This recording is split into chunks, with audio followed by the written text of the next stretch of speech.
Big four में आना तुम्हारी डेस्टिनी के ऊपर डिपेंड करता है। ये बिग फोर तक पहुंचने की जो जर्नी थी ना, उसमें एक इंसिडेंट हुआ था मेरी लाइफ में। 2016 में हरियाणा में राइट्स हुए थे जाट आरक्षण के लिए। तो मेरी मदर का फोन आया और उन्होंने बोला कि तुम आज घर मत आना, कॉलेज लेवल से ना आपको पढ़ना शुरू करना पड़ेगा कि बिग फोर में कैसे काम होता है, कंसल्टिंग में कैसे काम होता है, क्लाइंट से कैसे बात करनी है, कम्युनिकेशन कैसा होना चाहिए। जब आप बिग फोर में होते हैं ना, तो आपकी पर्सनल और प्रोफेशनल लाइफ को आप मैनेज नहीं कर पाते, आप बैलेंस नहीं कर पाते। जी, तो क्या ये बात सच है? ये ना सब कुछ बैलेंसिंग के ऊपर है। बिग फोर आपको कभी नहीं बोलता कि आप अपना पर्सनल लाइफ को ध्यान मत दो या अपना सब कुछ छोड़ छाड़ के ऑफिस में बैठे रहो। आई डू एग्री कि वर्कलोड ज्यादा होता है, कई बार आपको स्ट्रेच करना पड़ता है, लॉन्ग वर्किंग आवर्स में काम भी करना पड़ता है, बट समहाउ अगर मुझे अपने काम से प्यार है ना, तो मुझे लोड नहीं लगेगा।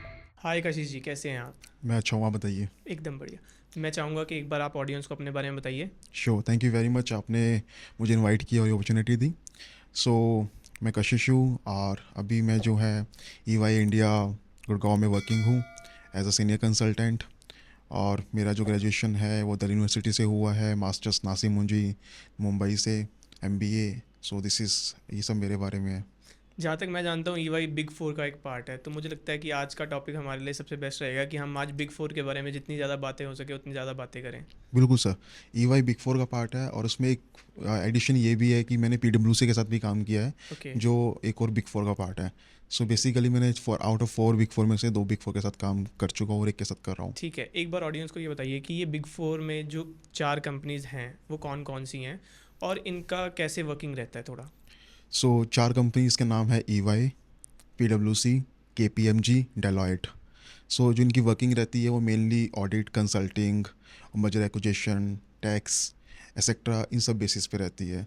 तो जो मेन रिवेन्यू है वो जो है इन 4 डोमेन से आता है, और आजकल जो मेन फॉर्म में है दैट इज़ कंसल्टिंग और एडवाइजरी। ठीक है, मैं जानना चाहूँगा कि आपका एक्सपीरियंस कैसा रहा बिग फोर के साथ। आपने पहले भी एक कंपनी में काम किया था ना, अभी ईवाई के साथ काम कर रहे हो, तो मैं चाहूँगा कि आप अपना एक्सपीरियंस ज़रूर शेयर करें कि आपका जर्नी कैसी रही वहाँ तक पहुँचने की। जर्नी के साथ साथ आपका अभी जो करंटली आप ईवाई के साथ काम कर रहे हो वो कैसी जर्नी है, एक बार आप ऑडियंस के साथ हमारे ज़रूर शेयर करें। श्योर। तो EY के साथ काम करना मेरे लिए काफ़ी अच्छा रहा, क्योंकि कहीं ना कहीं मेरा ड्रीम था बिग फोर में काम करना। सो जब मुझे PwC से अपॉर्चुनिटी मिली, सो आई मैं काफ़ी खुश था। और उसके बाद EY का आना, that was also very fortunate for me. तो अभी तक के लिए मेरा काफ़ी अच्छी जर्नी रही है। और इसके साथ साथ यहाँ तक पहुँचना एक इजी टास्क नहीं था। Let me quote my boss, उनके अकॉर्डिंग जो है बिग फोर में आना तुम्हारी डेस्टिनी के ऊपर डिपेंड करता है। सो ये बिल्कुल सच बात है, क्योंकि ऐसा नहीं है कि मेरे पास कुछ एक्स्ट्रा स्किल है या कुछ मैंने अलग से लाइफ में उखाड़ा है। That was something which I have done normally, graduation then post graduation. But somehow जो इंटेंट है ना, वो काफ़ी इंपॉर्टेंट है कि तुम्हारा इंटेंट है या नहीं है वहाँ तक आने के लिए।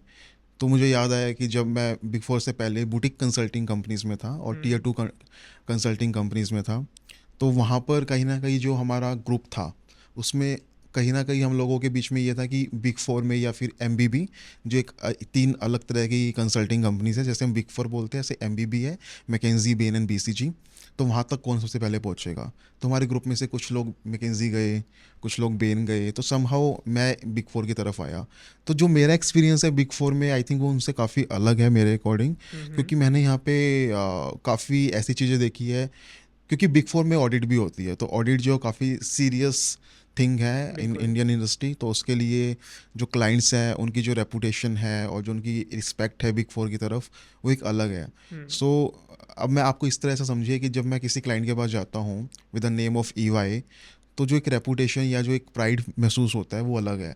उसका कोई कंपटीशन ही नहीं है। हम्म। हर एक फर्म में काम करने के बाद यू गेट सैलरी, बट बिल्कुल। समहाउ कि आप एक्स्ट्रा पर्क्स जो होते हैं ना, वो काफ़ी इंपॉर्टेंट होते हैं। तो हम्म। मेरे अकॉर्डिंग तो यहाँ पे काम करना एक सपने के बराबर ही है, और यहाँ तक पहुँचना भी सपने के बराबर है।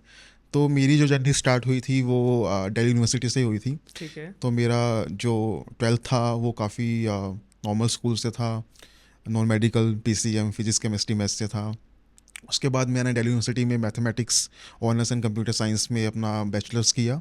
हम्म। और उसके बाद मैंने काफ़ी इंटर्नशिप्स की अपने कॉलेज के ड्यूरेशन में। और उसके बाद तो जो एक इंटर्नशिप थी मेरी आफ्टर कॉलेज, और प्लेसमेंट कह सकते हो आप, वो जो थी वो एक कंसल्टिंग फर्म में थी, और ओके। बुटीक कंसल्टिंग फर्म में थी। And that was mainly into Asia market. तो जो मैंने काम किया उस टाइम पे एज अ इंटर्नशिप, तो वो जो प्रोजेक्ट्स मैंने वहाँ पे डिलीवर करे दोज वर वेरी इनोवेटिव. तो फॉर एग्जांपल मैंने pricing analysis, forecasting of your sales, revenues, hmm, merger acquisitions, और आपका जो गवर्नमेंट प्रोजेक्ट्स होते हैं, या फिर आपको मैं एक एग्जांपल देता हूँ that could be very funny for you कि जो फ़िश खाना खाती है ना, बिल्कुल। उसका भी कंसल्टिंग मैंने की है कि फ़िश अच्छा। जो खाना खाती है उससे आपका कितना रिवेन्यू जनरेट हो सकता है. क्योंकि कंसल्टिंग जो है ना उसमें यू आर अ सलाहकार बिल्कुल, टू योर क्लाइंट.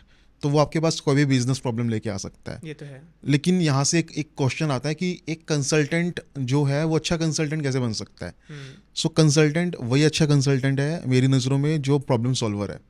कोई भी प्रॉब्लम है उसको सॉल्व कर सकता है. Business problem, your day to day operational problem, your household problems, तो जो आप अच्छे से प्रॉब्लम सॉल्व कर सकते हो ना, that is a best consulting एक यू आर डूइंग. इंटर्नशिप कितना बड़ा रोल प्ले करती है आपकी सक्सेस में? हाँ, नाइस क्वेश्चन.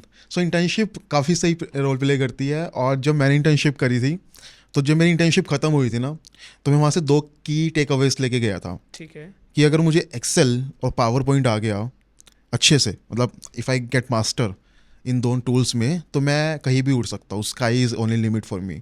और वो मेरे करियर का 7वां साल चल रहा है, और आई थिंक 7th ईयर में भी वो बिल्कुल सच है. जो जिसको ये दो टूल्स आते हैं अभी, मतलब लोग जो है पावर बीआई पे, टैब्ल्यू पे मूव हो रहे हैं.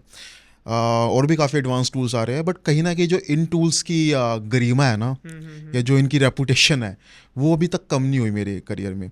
तो उस इंटर्नशिप के बाद मेरे को समझ में आया कि कॉर्पोरेट कैसे काम करता है, कंसल्टिंग वर्ल्ड कैसे काम करता है, और कैसे हमें टूल्स को सीखना है, how do you communicate. Communication बहुत इफेक्टिव रोल प्ले करता है. तो उन सब के बाद मुझे 2-3 महीने का ब्रेक मिला अपनी इंटर्नशिप से, और उसी फर्म ने मुझे दोबारा एज अ एनालिस्ट हायर किया. ठीक है। तो उस कंपनी में मैं 3 साल तक रुका. एंड देन उसके बाद मुझे एक Mercer, that is also boutique consulting firm और very leading consulting firm HR consulting में. हम्म, तो वहाँ से आई गॉट अपॉर्चुनिटी, तो मैंने वो ज्वाइन किया. तो वहाँ पे जो मेरा ट्रांजिशन है वो बहुत डेवलप हुआ. क्योंकि एक कंसल्टिंग फर्म जो एशिया मार्केट पे थी, एक कंसल्टिंग फर्म में मैं गया जो ऑल ओवर वर्ल्ड में है, जो जिसकी रेपुटेशन काफ़ी अलग बिल्कुल। है, जहाँ पे काम काफ़ी अलग होता है. तो that was also very good transition. उस वहाँ पे मैंने अराउंड 2 years काम किया, and then I got opportunity from PwC big four.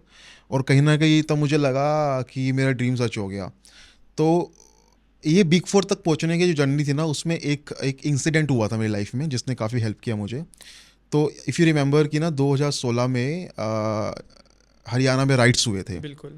Jat आरक्षण हाँ, के जाट लिए. आरक्षण हुआ था। और उस टाइम पे मैं अपने कॉलेज में था. तो उस दिन काफ़ी राइट्स हो रहे थे, तो मेरी मदर का फ़ोन आया और उन्होंने बोला कि तुम आज घर मत आना. हम्म, आई थिंक वीकेंड का टाइम था. उन्होंने बोला, मेरा कज़न उस टाइम पे गुड़गांव में वर्किंग था, उन्होंने बोला तुम अपने कज़न के पास चले जाओ, 2-3 दिन वहाँ पे रुको, और वो ओके। तुम्हें बुला भी रहा काफ़ी दिनों से. तो वो फर्स्ट टाइम था जब मैं गुड़गांव गया. और गुड़गांव में एक जगह है साइबर हब, हाँ। तो वो मैंने पहली बार देखा. और मेरे को तब ना एक मैंने मन में ना वो लिया था प्रण, कह सकते हो आप, कि मेरे को ना कभी इस साइबर हब में आके काम करना है, और हम्म, यहीं पे मैंने काम करना है. तो जो मेरी फर्स्ट जॉब थी वो भी मेरी साइबर हब से थोड़ी, साइबर हब में नहीं बट साइबर सिटी में थी. बट कहीं ना कहीं ये था कि साइबर हब तक पहुंचना है. जो मेरी सेकंड जॉब थी वो भी साइबर सिटी में थी बट साइबर हब में नहीं थी. और जो थर्ड जॉब थी PwC, वो साइबर हब में थी. हम्म, तो जब मेरा वहाँ पे पहुँचना हुआ, और मेरे को आज भी याद है कि हम लोग 3-4 दोस्त थे, उसमें एक मेरा कज़न भी था. और हाँ, मैंने उसको बोला कि ना एक दिन मेरा ऑफिस यहाँ पे होगा. और वो मेरे ऊपर हंस रहा था, मतलब दोस्तों में लोग हंसते ही है. और जब मेरे को वहाँ पे मेरा फर्स्ट डे था, मैंने उसको फोटो भेजी कि देख आई रीच देयर. हम्म, तो हो सकता है बहुत नॉर्मल बातें हो किसी के लिए ना, मतलब हो सकता है कि अगर कोई IIM से पढ़ा हो और वो इस पॉडकास्ट को देखे, उसके लिए बहुत नॉर्मल बातें होंगी, बिल्कुल, बिल्कुल, या बिल्कुल, बिलो एवरेज बातें होंगी. बिल्कुल, बट मेरे लिए बहुत अहमियत रखता है, क्योंकि इट्स नॉट अबाउट कि तुम कहाँ तक पहुँचे हो, इट्स ऑल अबाउट कि तुम्हारी जर्नी क्या थी. बिल्कुल, और जो मैंने जर्नी जी है, या जर्नी को सफ़र को तय किया है, उसमें जो मैंने पड़ाव देखे हैं और यहाँ तक पहुँचना, मतलब वो बहुत बड़ी बात थी. और हाँ। वहाँ तक कहा पहुँच, जाता है वैसे भी कि सफ़र ज़्यादा खूबसूरत होता है मंजिल से। हाँ बिल्कुल सही तो कहा आपने. बिल्कुल वही वाला गेम हो जाता है। हाँ, तो सफ़र बहुत तो सही था. हम चाहेंगे कि आप हमें बताइए कि जो ये बिग फोर का सफ़र है, ये किसी इंसान के लिए कैसा हो सकता है, वो कैसे तय करे इस सफ़र को बिग फोर तक पहुंचने के लिए, उसको कौन सी चीज़ें हैं जो करनी चाहिए, ध्यान देनी चाहिए, और वो कौन सी चीज़ें हैं जो जिस पे उनको ध्यान नहीं देना चाहिए, उससे बच के रहना चाहिए काइंड ऑफ, कि ऐसी कोई गलतियां जो वो ना करें जिससे कि उनके चांसेस कम हो जाए वहाँ तक पहुँचने के। इंटेंट क्या है आपका, आपकी तैयारी कैसी हो रही है? हम्म। क्योंकि अगर आप यहाँ पे वो लोग भी है जो सिर्फ ग्रेजुएशन से पहुँचे हैं, वो लोग भी है जो मास्टर्स के बाद पहुँचे हैं, वो लोग भी है जो जो मेनली सीएस करते हैं, वो हम्म। लोग यहाँ पहुँच पाते हैं। तो हर एक की अपनी अपनी अलग जर्नी है। बट एक बिग फोर में भी ना अलग अलग डोमेन है। अगर आप ऑडिट में आ रहे हो तो आई थिंक उसका एक अलग की स्ट्रक्चर होगा या उसकी एक अलग बिल्कुल। जर्नी होगी, लेकिन जो मेरा डोमेन है डेट इज़ कंसल्टिंग। बिल्कुल। तो मैं अपने डोमेन में बता सकता हूँ आपको कि मेरे डोमेन तक पहुँचने के लिए क्या सफ़र तय हो सकता है। वो है कि एक आपका अच्छा ग्रेजुएशन कॉलेज हो, एक अच्छी डिग्री हो। उसके बाद डिग्री के बाद ना आप सब्जेक्ट मैटर एक्सपर्ट हो या नहीं हो। कि फॉर एग्जांपल अगर मान लो मैं कंप्यूटर साइंस से आ रहा हूँ और मेरा जो भी डोमेन है साइबर सिक्योरिटी है, हम्म। तो जो साइबर सिक्योरिटी में उसमें मेरी नॉलेज कितनी है, मेरी एक्सपर्टीज कितनी है, वो बहुत मैटर करता है। बिल्कुल। क्योंकि कंसल्टिंग में आप क्लाइंट को कंसल्ट कर रहे हो, हम्म। और क्लाइंट में को जब कंसल्ट कर रहे हो डेट मीन्स कि क्लाइंट का सीएफओ, सीआईओ या सीईओ आपकी बातों को सुन रहा है। तो सी सूट लेवल के लोग आपकी बातों को क्यों सुनेंगे? क्योंकि जब बिल्कुल। तक अगर आपके पास एक्सपर्टी नहीं है तो आप वो आपकी बातों को नहीं सुनेंगे। हम्म। तो जब मेरे क्लाइंट मीटिंग होती है उसमें सीआईओ आके बैठते हैं 1-2 घंटे के लिए और मेरी बातों को या ऑडिट फाइंडिंग्स को या असेसमेंट फाइंडिंग्स को सुनते हैं, सो दैट इज़ अचीवमेंट। हम्म। कि जो मैंने काम किया उसको जो उसकी ऑडियंस है that is not normal people, that is C level people. तो वो जो मोटिवेशन आता है वो आई थिंक कॉलेज लेवल से ना आपको पढ़ना शुरू करना पड़ेगा कि बिग फोर में कैसे काम होता है, कंसल्टिंग में कैसे काम होता है, क्लाइंट से कैसे बात करनी है, कम्युनिकेशन कैसा होना चाहिए, आपका इंटरपर्सनल स्किल्स कैसे होना चाहिए, आपके ऑरेटरी कैसी होनी चाहिए, मतलब हाउ डू यू ड्रेसअप, आप क्या कैसे कपड़े पहनते हैं, क्या आपका हेयर स्टाइल है, सेक्टर, ये बहुत मैटर करता है। हम्म। क्योंकि आपको डे टू डे क्लाइंट्स के साथ डील करना है। बिल्कुल। इसके बाद टेक्निकल स्किल्स बहुत इंपॉर्टेंट है, आपके आपके सर्टिफिकेशंस काफ़ी इंपॉर्टेंट है। और बिग फोर में जॉब ईजली तो नहीं मिल सकती, but if you get opportunity पहले इंटर्नशिप का और उसके बाद यू अप्लाई फॉर जॉब, तो वो एक आई थिंक ईजी पाथ हो जाएगा। ओके। बट समहाउ डेडिकेशन और hard work is very important. क्योंकि इफ़ यू सी कंसल्टिंग में कोई भी आपका ऑफिस टाइम नहीं होता। इट्स नॉट कि आप 9 बजे आओगे और 5 बजे चले जाओगे। तो हो सकता है कि आप किसी दिन 6 बजे अपनी सुबह जर्नी शुरू करो और रात को 12 बजे ख़त्म करो। बिल्कुल। हो सकता है किसी दिन आप दोपहर को 12 बजे शुरू करो, शाम को 6 बजे ख़त्म भी कर दो। वो हम्म। डिपेंड करता है कि आपका क्लाइंट, आपका वर्क एनवायरनमेंट और वर्क लोड कितना है। लेकिन जो लोग एक एक डेडिकेटली चाहते हैं ना कि इतना ही काम करना और इतना ही टाइम देना ऑफिस में, आई थिंक वो बिग फोर के लिए या कंसल्टिंग के लिए नहीं बने। ओके। जो लोग पागलों की तरह काम कर सकते हैं ना, जिनको सिर्फ अपने काम से प्यार है और हम्म। जिनको अपने काम में लगन दिखाई देती है, जिनको बताना ना पड़े कि तुम्हें कैसे क्या करना है, वो खुद ढूंढे हमें कैसे क्या तरीका निकालना है इस काम को करने का, हम्म। तो वो लोग बिग फोर के इससे लिए एक बने बड़ा हैं। सवाल हमेशा से खड़ा रहा है बिग फोर के साथ ना, बिग फोर के नाम के साथ ये सवाल खड़ा रहा है कि जब आप बिग फोर में होते हैं ना तो आपकी पर्सनल और प्रोफेशनल लाइफ को आप मैनेज नहीं कर पाते, आप जी बैलेंस नहीं कर पाते। जी। तो क्या ये बात सच है? हाँ, आजकल ये बहुत हॉट टॉपिक है और काफ़ी लोग जो है अपनी वीडियोस पोस्ट कर रहे हैं कि जिन्होंने बिग फोर को छोड़ा है उसका मेन रीज़न उन्होंने बताया कि हम अपनी पर्सनल लाइफ को मेंटेन नहीं कर पा रहे थे। हम्म। जहाँ तक मुझे लगता है ये ना सब कुछ बैलेंसिंग के ऊपर है कि आप कैसे बैलेंस कर पा रहे हो। बिग फोर आपको कभी नहीं बोलता कि आप अपने पर्सनल लाइफ को ध्यान मत दो या अपना सब कुछ छोड़ छाड़ के ऑफिस में बैठे रहो। हम्म। इट्स ऑल अबाउट कि आप कैसे मैनेज कर रहे हो। आई डू एग्री कि वर्कलोड ज़्यादा होता है, आई डू एग्री कि कई बार आपको स्ट्रेच करना पड़ता है, आई डू एग्री कि आपको लॉन्ग वर्किंग आवर्स में काम भी करना पड़ता है। बट सम हाउ अगर मुझे अपने काम से प्यार है ना तो मुझे लोड नहीं लगेगा। अरे यार मैं पर्सनल लाइफ में भी क्या ही करूँगा, मुझे खाना पीना और सोना ही है ना, बिल्कुल। या फिर अपनी फैमिली के साथ कुछ टाइम स्पेंड करना है। तो उसके बाद तो मैं रील्स देख रहा हूँ या कुछ ना कुछ कर रहा हूँ, तो हम्म। क्यों ना मैं अपनी रील्स देखने के बजाय अपने टेक्निकल स्किल्स पे या अपने काम पे ध्यान दूँ। बिल्कुल। तो मेरे अकॉर्डिंग मैंने आपको पहले इसलिए बताया कि जो लोग काम से प्यार करते हैं, जो पागलों की तरह काम कर सकते हैं ना, वो यहाँ पे रह सकते हैं। लेकिन इनको डेडिकेटली आवर्स चाहिए, आई थिंक फिर वो ये रीज़न निकालते हैं कि बहुत लॉन्ग आवर्स है या फिर फैमिली के साथ टाइम नहीं बिता सकते एक्सेट्रा।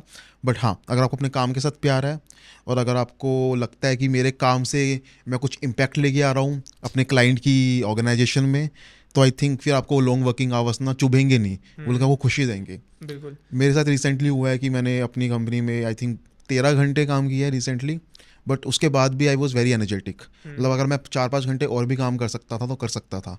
तो वो जो अंदर से फीलिंग आती है ना खुशी वाली कि आज मैंने कुछ अलग किया, कुछ उखाड़ा है, तो वो खुशी जो है ना वो आपके लिए एनर्जी लेके आएगी। उसके बाद आई थिंक आप सब कुछ बैलेंस कर लोगे। तो इट्स आप ऑल अबाउट कि आप कितने खुश हो। आपको क्या मोटिवेट करता है कि आपको एक्स्ट्रा वर्किंग आवर्स लगाने हैं? ऐसी क्या चीज़ है, पैसा या कुछ और?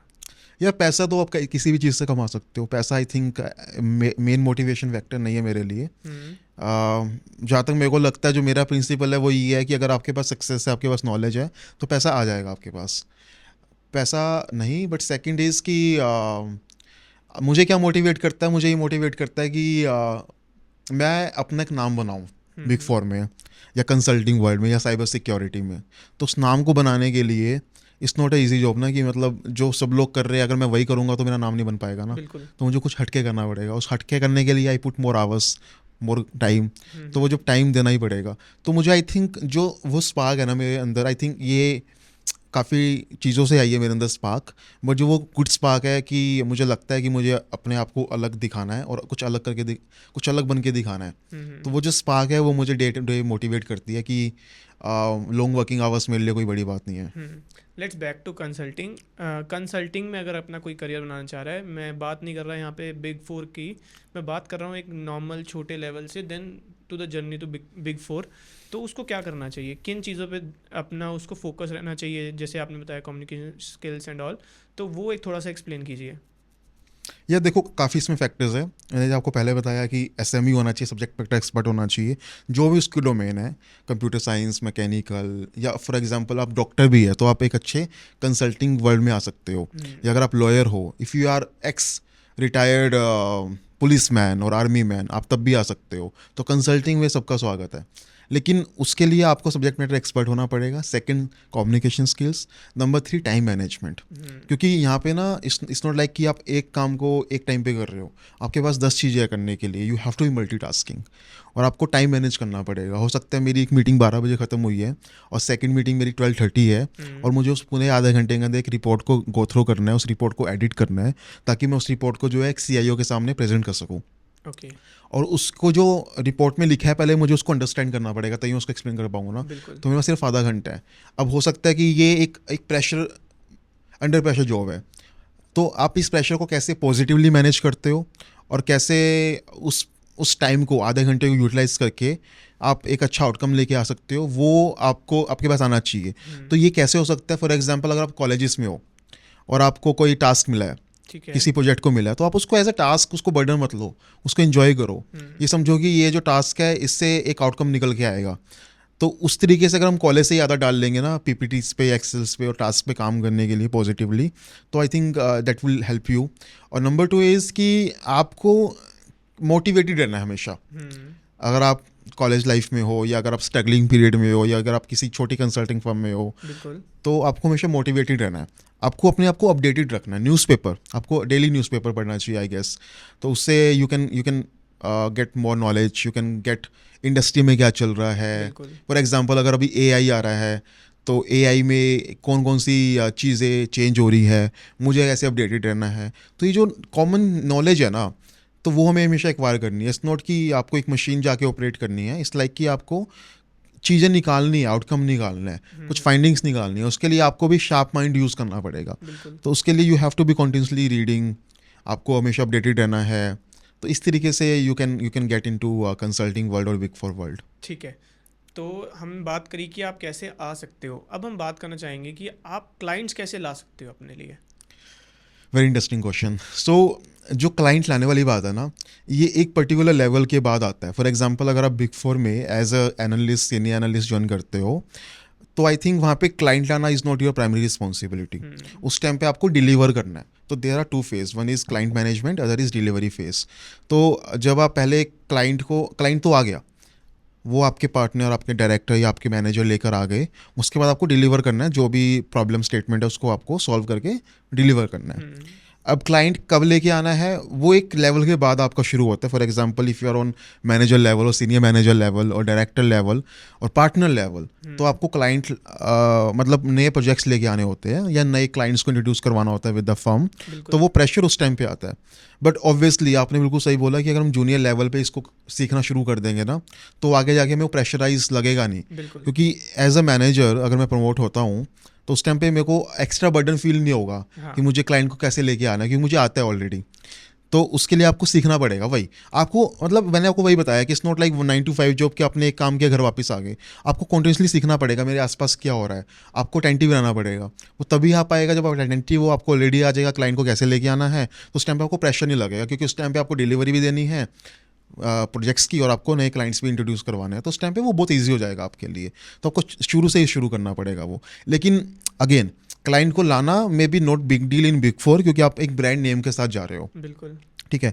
बट अगेन अगर मान लो आप ब्रांड नेम के साथ जा रहे हो और सामने वाला जो आपका compete है वो भी बिग फोर में से ही है, बट तब कंपटीशन हाई हो जाएगा ना। हम्म। क्योंकि आप भी बिग फोर हो, सामने वाला भी बिग फोर है, तो आप क्लाइंट को जस्टिफाई कैसे करोगे। बिल्कुल। ठीक है। अगर आपके सामने कोई बुटीक कंसल्टिंग फर्म है या Tier 2 कंसल्टिंग फर्म है, तब आपके लिए थोड़ा ईजी हो जाएगा गेम खेलना। बट अगर सामने भी बिग फोर में से कोई है तो आपके लिए थोड़ा सा मुश्किल होगा। उस टाइम पे आपको अपनी एक्सपर्टीज रखनी पड़ेगी अक्रॉस द नहीं, टेबल। मैं बात करना चाहूँगा कि हम बिग फोर में नहीं हैं। Hmm. Still we want clients. अगर हम एक कंसल्टेशन फर्म चला रहे हैं या किसी और कंपनी में है, कंसल्टिंग कंपनी में है, तो हमें क्लाइंट्स तो चाहिए ऑब्वियसली। तो हमें वो कैसे मिल सकते हैं? क्या बेस्ट वेज हैं? क्या हमारी स्किल्स हैं जो हमें डेवलप करनी चाहिए? हम 1% के लिए अगर हम मान के चलें कि हम बिग फोर में नहीं हैं, क्योंकि बिग फोर में होना तो अपने आप में एक नाम जुड़ गया, तो आपके पास कहीं ना कहीं क्लाइंट आ या गया। Rightly said. लेकिन अगर हम बिग फोर में नहीं है तो ठीक है। तो इसके लिए मेरा प्रीवियस एक्सपीरियंस काम आएगा। जब मैं एक बुटीक कंसल्टिंग फर्म में जब मैंने अपनी जर्नी शुरू की थी, हम्म। तो जो उस टाइम पे मेरे सुपर बॉस थे, mainly he was the handling the client management. तो उस टाइम पे हमारे पास काफ़ी लीडिंग क्लाइंट्स थे।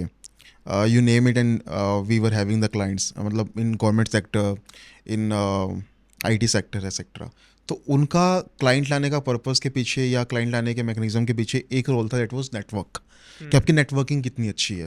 ओके। अगर आपके पास एक अच्छा नेटवर्क है, वो आ सकता है आपके कॉलेज फ्रेंड्स से। ठीक है। फॉर एग्जांपल मेरे कॉलेज का फ्रेंड जो है अभी किसी कंपनी का CEO है या उसने कोई स्टार्टअप किया है, ठीक तो आई है। Know him. तो I can reach out to him कि यार तुझे कंसल्टिंग चाहिए, तेरा ये प्रॉब्लम चल रहा है, तो मैं तो वो कंसल्टिंग दे देता हूँ। मतलब this could be one way. Other way काफ़ी कॉन्फ्रेंसेज होती है, आपको वो अटेंड कर सकते हो, उसमें अपने लोगों से मिल सकते हो, उनको अपने आप से इंट्रोड्यूस करवा सकते हो।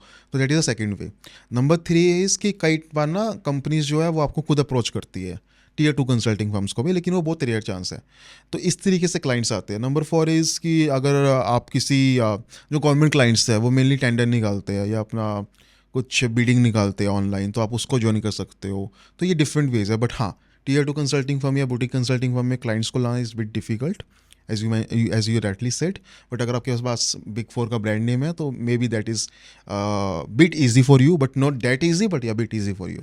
तो बिग फोर में रह के नेटवर्किंग और कनेक्शंस कैसे बिल्डअप किए जा सकते हैं? आजकल का जो एरा है वो डिजिटल है।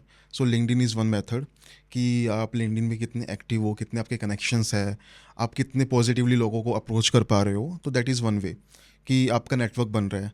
सेकेंड इज़ कि आपका विद इन कितने, फॉर एग्जांपल अगर आप किसी क्लाइंट के पास जा रहे हो, वहाँ पे हो सकता है कि दूसरे एक फर्म से भी लोग आ रहे हो, तो आप उनके साथ भी नेटवर्क बना सकते हो।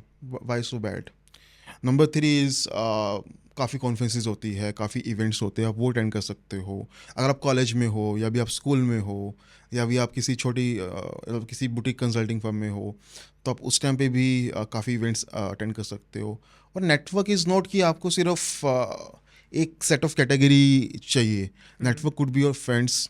अगर आप मेट्रो में कहीं ट्रैवल कर रहे हो और आपको लग रहा है कि जो सामने आपके साथ बैठा है he is very educated by looking और he is very having good experience, तो आप उसको अप्रोच कर सकते हो। आप लिंक्डइन में किसी को अप्रोच कर सकते हो। सो आप कितने ईजी हो अप्रोच करने के लिए, वो बहुत मैटर करता है। So again I will quote my boss कि उन्होंने मुझे बोला कि ज़्यादा से ज़्यादा क्या होगा अगर तुम किसी को अप्रोच करते हो, वो मना कर देगा, वो तुम्हारी हेल्प बिल्कुल। नहीं करेगा। उससे ज़्यादा कुछ हो नहीं सकता। बट अगर तुम अप्रोच ही नहीं कर रहे हो तो उसमें तो nothing is going to be result ना। तो बी अप्रोचेबल।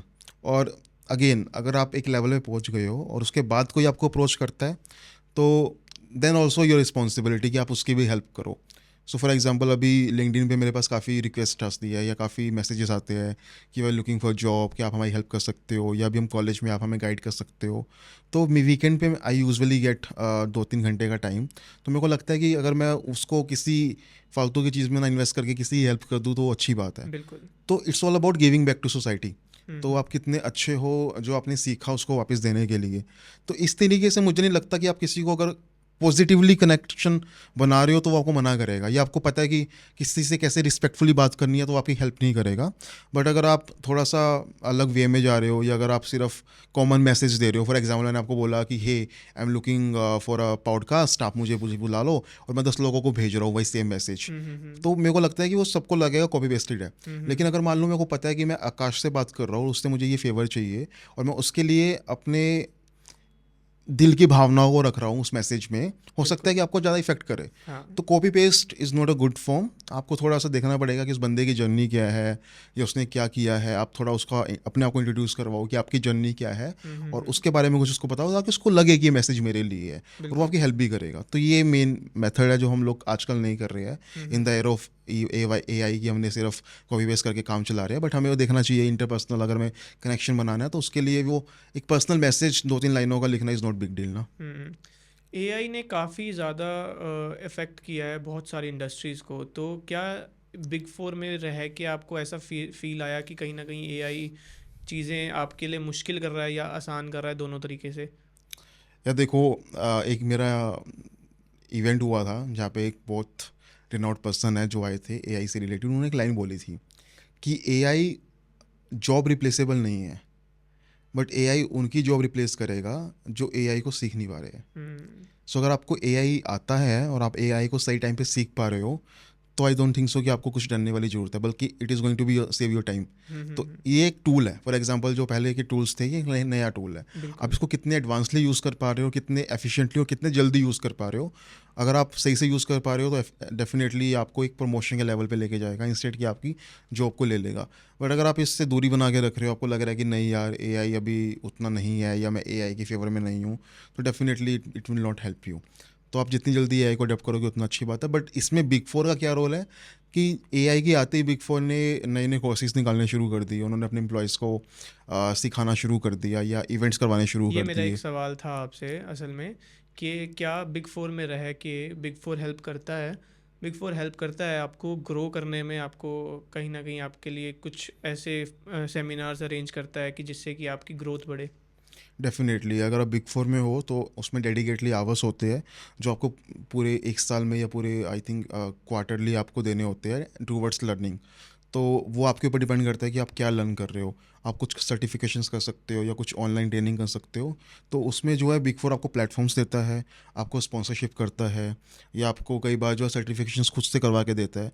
तो आप सिर्फ आप अपनी इच्छा जाया करो और आपके लिए रिसोर्सेज अवेलेबल हो जाएंगे। अगर हम्म। आपको कुछ पर्सनल ट्रेनिंग चाहिए, या आपका कुछ कोर्स ऐसा है जो लिस्ट में नहीं है, आप वो भी अप्रूवल ले सकते हो अपने पार्टनर से या अपने मैनेजर से, ओके। आपको भी मिल जाएगा।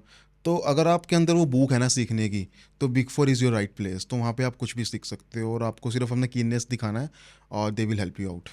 हमने बात की कि क्या क्वालिफ़िकेशंस चाहिए। आपने जैसे बताया कि क्वालिफ़िकेशन उतना मैटर नहीं करती, आपकी स्किल्स मैटर करती हैं। तो मैं जानना चाहूँगा कि जब इंटरव्यू कंडक्ट होता है तो उस टाइम पे एक इंसान को किस चीज़ का ध्यान रखना चाहिए कि वो उस इंटरव्यू को क्रैक कर सके? इसमें दो दो टॉपिक्स है। एक तो मैं अपना बताना चाहूँगा कि मेरे टाइम पे क्या हुआ था, और नंबर टू जब मैं किसी का इंटरव्यू लेता हूँ तो मैं क्या देखता हूँ। हम्म। तो जो मेरे टाइम पे हुआ था, मे बी उस टाइम पे मेरे पास इतने टेक्निकल स्किल्स नहीं थे, क्योंकि जो मेरा साइबर सिक्योरिटी का जर्नी था उस टाइम पे शुरू ही हुआ था। I am talking about PwC के टाइम पे जब मेरा इंटरव्यू हुआ था।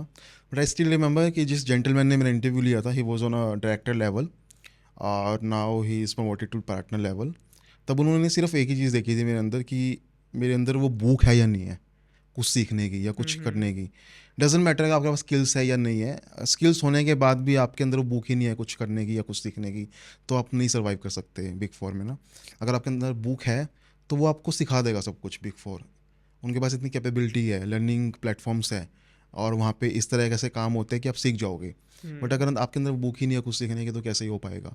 तो जो मेरे टाइम पे देखा गया था, या जो मैं देखता हूँ, वो यही है कि सामने वाला कितना कीन है चीज़ों को सीखने के लिए, या उसके अंदर इंटेंट कैसा है हम्म। चीज़ों को ग्रैब करने के लिए। अगर वो बहुत स्टिकी है कि नहीं मुझे इतना आता है, मैं इतना ही कर सकता हूँ, या उतना फ्लेक्सिबल नहीं है वो नई चीज़ों को सीखने के लिए, तो मुझे नहीं लगता कि कोई भी उसको एक अच्छा कैंडिडेट मानेगा। तो उसके लिए आपको ये दिखाना पड़ेगा इंटरव्यूअर को कि yes, I am very much keen to learn, और अगर आप मुझे प्लेटफॉर्म दोगे और मुझे एक ऐसा अपॉर्चुनिटी मिलेगी तो मैं कुछ करके दिखाऊंगा।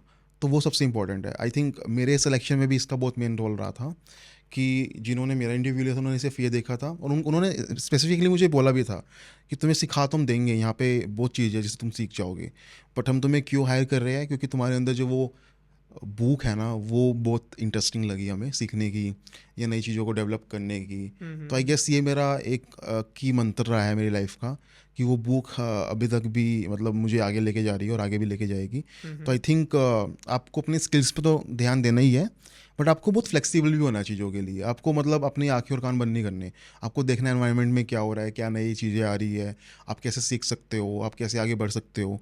तो वो बहुत इंपॉर्टेंट है अगर आप वो डिलीवर कर पाओगे across the table. Number two is कि टेक्निकल स्किल्स मैटर्स, बट आपको कुछ भी ना फेक नहीं करना। जो आपका सीवी है दैट इज़ समथिंग कि आप उसको कॉपी पेस्ट मत करो, खुद से आराम से बैठ के लिखो, बनाओ उसको। जो आप उसमें लिख रहे हो वर्ड टू वर्ड उसका एक स्पेसिफिक मीनिंग होना चाहिए, और अगर आपसे इंटरव्यूअर कुछ उसके बारे में पूछ रहा है तो आप उसको डिलीवर कर पाओ कि मैंने इसको क्यों लिखा है और इसका मतलब क्या है मेरी लैंग्वेज में। नंबर थ्री इज़ कि be positive about the things, कि नहीं मुझे इस पोजीशन पे नहीं जाना, या इस सैलरी ब्रैकेट में नहीं आना, या मेरा गोल ये है।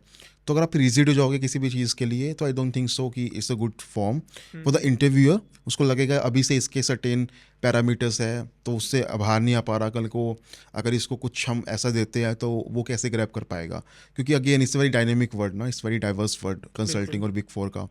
तो उसमें आपको हो सकता है कि लॉन्ग वर्किंग आवर्स मिले, और आपको हो सकता है कि ट्रैवल करना पड़े। कंसल्टिंग में ट्रैवल बहुत करना पड़ता है। सो जो लोग ट्रैवलिंग पसंद करते हैं उनके लिए बेस्ट प्लेस है, और जो लोग नहीं भी करते सो आई गेस उनको भी एक रूटीन डाल लेनी चाहिए to be get comfortable with travelling. इसके अलावा I think your body language, your your communication skill and your positive aura matters a lot. So this is the key mantras to get as an selected. Interview आपने क्या देखा है कि लोग क्या गलतियां करते हैं जब वो एक इंटरव्यू में आते हैं जो कि उनको सिलेक्शन में हेल्प नहीं कर पाती है, मतलब? यार इसमें ना बहुत चीज़ें हैं। फॉर एग्जांपल जब आप किसी भी इंटरव्यू के लिए प्रेजेंट हो रहे हो तो बिफोर यू स्पीक समथिंग, आपका ड्रेसिंग सेंस क्या आपने पहना है, या आपका क्या ऑरेटरी है, वो बहुत इंपॉर्टेंट करता है। अगर आप बहुत कैजुअल वे में आ रहे हो, अगर आप मतलब if I say about men's, उनका बियर्ड ठीक से ट्रिम नहीं है और वो कॉम नहीं है, या उनका जो लुकिंग स्टाइल है वो सही नहीं है, तो इट्स वेरी नेगेटिवली इम्पेक्टेड। तो मेक श्योर जब भी आपका इंटरव्यू है आप थोड़ा बिजनेस सूट में जाओ with some tie and all the stuff, और उसके बाद बी नीट एंड क्लीन। ठीक है, ये बहुत इंपॉर्टेंट है। बिल्कुल। नंबर टू इज़ कि आपको जो इंटरव्यूअर है उसको आपसे ज़्यादा पता है, हम्म। तो over smart is not a की। तो मेरे टाइम मैंने जिन लोगों का इंटरव्यू लिया है, ऑब्वियसली जब आप कॉलेज स्टूडेंट होते हो आपको लगता है कि हमने बहुत कुछ कर लिया है, आप सामने वाले को पागल बना सकते हो, बट इफ़ ही और she is having the experience of 10 और 5 ईयर्स और 7 ईयर्स, तो डेफिनेटली उन्होंने काफ़ी लोगों को देखा और काफ़ी लोगों को मैनेज किया है। बिल्कुल। So don't be over smart. Number three is कि पहले सुनो पूछा क्या जा रहा है, उसके बाद उस अकॉर्डिंग आंसर दो। काफ़ी बार होता है कि पूछा कुछ है, आप आंसर कुछ दे रहे हो, उसमें 5 मिनट वेस्ट हो रहे हैं। और नंबर फोर इज़ कि ना, अगर एक इंटरव्यूअर है और उसको आपको सेलेक्ट करना है अपनी टीम में, तो फर्स्ट ऑफ ऑल वो कंफर्टेबल होना चाहिए आपके साथ। अगर आप कंफर्टेबल नहीं करवा पा रहे सामने वाले बंदे को, और आपका जो लैंग्वेज है या जो आपका स्पीकिंग स्किल है वो कुछ अलग ही है, कि आपको लग रहा है कि सामने वाला बंदा इंटरेस्टेड नहीं है मेरे बातों में, तो आपको मेक श्योर करना है कि एक जो फ्लो है ना, interview is nothing, it's not like कि आपको कुछ रॉकेट साइंस करना है, it's like it's all about communication ना, कि आपसे कुछ सवाल पूछ रहा है आपको जवाब देना है, जैसे पॉडकास्ट में हो रहा है। हाँ। तो आपको बड़ा वो ऑर्गेनिक रखना है, बहुत कैंडिड सा रखना है।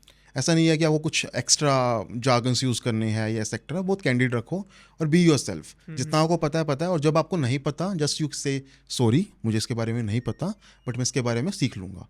सो it's a polite way to say कि भाई मुझे नहीं पता। बट अगर आप उसको कुछ जंगल कर रहे हो या उसका टाइम वेस्ट कर रहे हो तो ऑब्वियसली वो इरिटेट होगा कि भाई जब तुझे नहीं पता तो पहले बता देना मुझे नहीं पता। तो these are the key areas to be improve, और key areas to be get notice जब आप इंटरव्यू के लिए जा रहे हो तो। ठीक और है। आई थिंक ये अक्रॉस इंडस्ट्री काम करेगा, it's not about big four, ये कहीं भी काम कर ये तो सकता है। है बिल्कुल। बिल्कुल।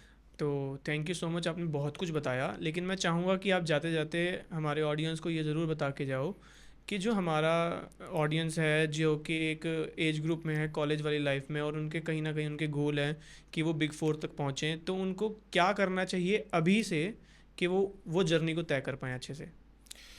ओके, तो जहाँ तक मुझे लगता है सबसे पहले तो एक अपनी एक्सपर्टीज़ निकालिए आप कि आपका इंटरेस्ट किस में है। फॉर एग्जांपल मेरा साइबर सिक्योरिटी में है, तो अगर आप कॉलेज में है और अगर आप मैथमेटिक्स में है तो हो सकता है कि डेटा एनालिटिक्स आपके लिए एक डोमेन हो सकता है। अगर आप कंप्यूटर साइंस में है तो अगर आपको वायरसेस या फिर साइबर अटैक्स से सुनने में अच्छा लगता है तो साइबर सिक्योरिटी आपके लिए अच्छा हो सकता है। अगर आप फाइनेंस में है तो आपके लिए फाइनेंशियल एनालिसिस अच्छा हो सकता है। अगर आप मार्केटिंग में है तो आपके लिए मर्जर एंड एक्विजिशन एक बहुत बड़ा डोमेन है, वो अच्छा हो सकता है। तो आपके बेस्ड ऑन सब्जेक्ट, आप किस सब्जेक्ट में हो, किस कोर्स में हो, उसके हिसाब से आप अपनी एक्सपर्टीज़ निकाल सकते हो। उस एक्सपर्टीज़ में टेक्निकल स्किल्स लेके आ सकते हो। उसके बाद कम्युनिकेशन स्किल तो आपके लिए मस्ट है ही है। उसके बाद how good you are with the networks, कि आपको कितना अच्छा लगता है किसी से बात करना, उसकी बातों को सुनना। How good good listener is also one की, कि आपको सिर्फ अपना नहीं बताना, दूसरे का सुनना भी है। बिल्कुल। सो ये कुछ की स्किल्स है, मतलब इट्स लाइक मिक्सचर कि आपको सॉफ्ट स्किल्स भी लेके आने हैं और टेक्निकल स्किल्स भी लेके आने हैं।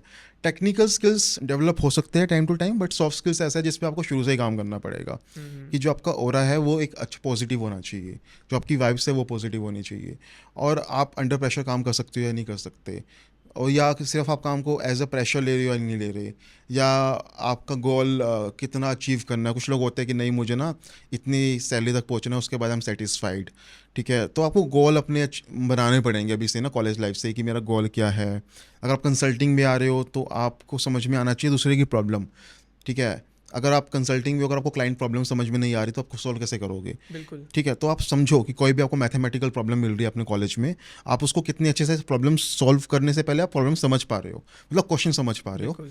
तो उसको समझने के लिए आपको बहुत डेडिकेटली उसको सुनना पड़ेगा, या समझना पड़ने, या फिर आपको उसको रीड थ्रू करना पड़ेगा। बिल्कुल। तो वो आप अपने कॉलेज टाइम से ही देख सकते हो कि जो मुझे डे टू डे जॉब्स मिल रही है या क्वेश्चंस मिल रहे हैं उसको मैं बहुत पॉजिटिवली देखूँ। और डेडिकेशन इज़ वेरी इंपॉर्टेंट, कि आप कितने डेडिकेटली काम करते हो, या अपने डे टू डे रूटीन्स को फॉलो कर रहे हो, या अपने कॉलेज में अगर आप जा रहे हो तो आप कितने डेडिकेटली क्लास अटेंड कर रहे हो। ये देखो, मैं इसके अगेंस्ट में नहीं हूँ कि आप अपनी कॉलेज लाइफ मत इंजॉय करो या अपना कॉर्पोरेट लाइफ ही मत इंजॉय करो। 8-10 घंटे के बाद आई डोंट थिंक सो किसी के पास एनर्जी होती है कि वो उससे ज़्यादा काम कर पाए, उससे ज़्यादा पढ़ पाए। लेकिन मेरा क्या ना कि टाइम मैनेजमेंट बहुत इंपॉर्टेंट है। अगर आप पढ़ रहे हो तो उस टाइम पे पढ़ो, अगर आप काम कर रहे हो अपने ऑफिस का उस टाइम पे काम करो। उसके बाद जो आपका डेडिकेटेड आवर्स है ना, कि इस टाइम पे मुझे घूमने जाना है या क्लबिंग करनी है या मुझे फ्रेंड्स के साथ जाना है या मुझे गेड़ी मारनी है, आप वो करो। लेकिन उस टाइम पे आप पढ़ाई के बारे में मत सोचो, पढ़ाई के टाइम पे उसके बारे में मत सोचो। ये बहुत मुश्किल है लेके आना, बट अगर हम इसको लेके आ जाएंगे अपनी लाइफ में तो आई थिंक हमारी लाइफ काफ़ी ईजी हो जाएगी और हम काफ़ी बड़े से बड़े गोल को भी अचीव कर पाएंगे। तो डेडिकेशन और time management is also one key. Thank you so much. या थैंक यू।